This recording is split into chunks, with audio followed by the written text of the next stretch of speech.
Welcome back to the October 6, 2016 edition of Q&A with Gary. Let's take a pause for refreshments here.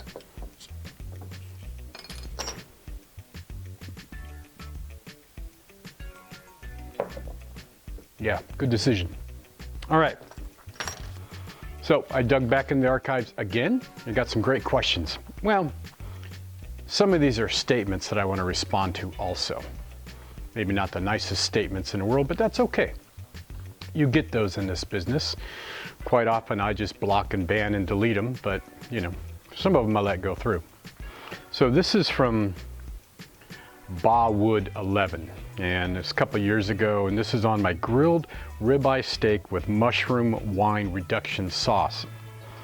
And he or she says, I get a great crust on my grill, natural charcoal with a chimney starter, and even greater crust inside with my cast iron skillet and the oven.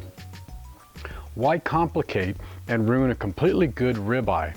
I'm all about complex sauces for other dishes, but that's because they need them. All right, well, yeah, you know what? You probably do get a great crust on your grill, and using cast iron skillet is fabulous for putting a crust on a steak, and I highly recommend it. And your comment about sauces, they're very applicable to many different recipes and such. But when you're doing a YouTube show, i.e. cooking everything outdoors show, nobody wants to see me do a ribeye steak on the grill the same way each and every time. Hello. That's not what this is about. Otherwise I'd have 200 videos of a steak on a grill and nobody would watch it and there would be no interest. So I try to create different recipes, doing different techniques and different processes and such to teach everybody the versatility of grilling outdoors or cooking outdoors and specifically. And that's what this recipe is, and that's what all my recipes are, is they are, hey, you can just go ahead and scramble your eggs the way you've always been scrambling, but maybe you just want to try cooking them on a lava rock, right? Or in a skillet on the grill, or yada, yada, yada. That's what this is all about. But I do appreciate your comments. However, I will take and cook a ribeye steak however I want to cook a ribeye steak, as in many different ways as I want to cook it, until I'm tired of doing it. And in between that, I'll probably just throw it on the grill. All right, moving on. This is from the Real Geo Janitor. Interesting. And this is on the apple cinnamon caramel monkey bread recipe that I did on the Grill Dome. And believe me, this is a killer recipe. And it says, I would like to know when you use the butter. I followed along with you step by step, but I can't see when you used the butter. Yeah. In the video editing, we kind of left that process out. And when you take the biscuit pieces, I dip those in butter, melted butter, before I put them in the cinnamon mixture. And that's where the butter went in. Sorry I left it out. You know, just, yeah, it happens. Okay, this is a comment that I'm gonna respond to publicly.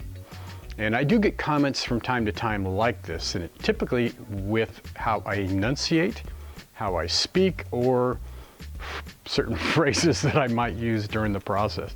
This is from Della's mom. It says, Dear sir, if your food is indeed as good as I suspect that it is, thank you, you are doing yourself and your product a terrible's in all caps, disservice by referring to the pan drippings as slop.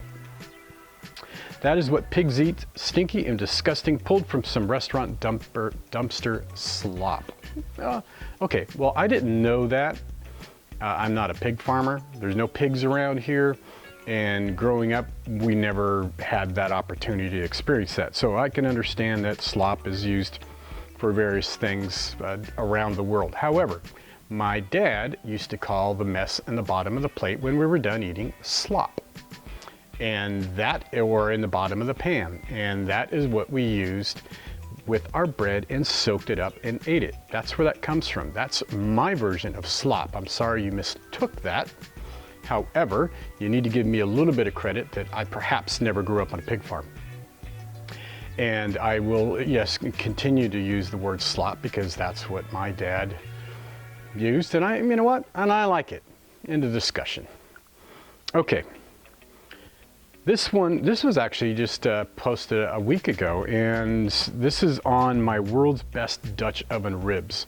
And believe me, I get so many questions on that, and there's actually some controversy going on there. You might want to jump over and read someone's comments about our editing process, which I'm not going to address this particular time, but it's kind of interesting to read. So this is from Northern Gardening. And they asked, would any beer work, or would recommend something other than what you use, a certain type of ale? Well, yeah, you could use a different type of beer. That's fine. There's no reason you can't. Some people ask if you could use root beer. Yes, absolutely.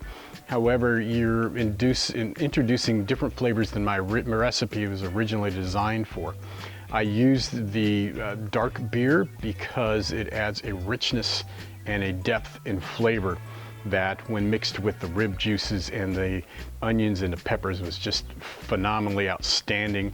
And if you go and read all the comments I get on the world's best Dutch oven ribs, you'll see why it's really important to stick with the original recipe on this one. But if you choose to use something else, man, knock yourself out, go for it. Let me know how it turned out. I would really like to know if you used a pale ale, if you used a ginger ale or a root beer or chicken stock, you know? I'd be very interested.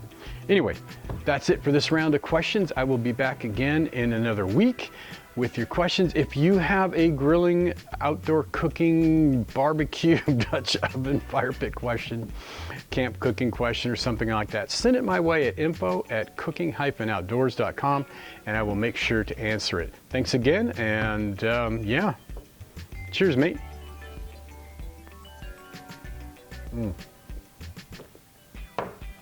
It's good.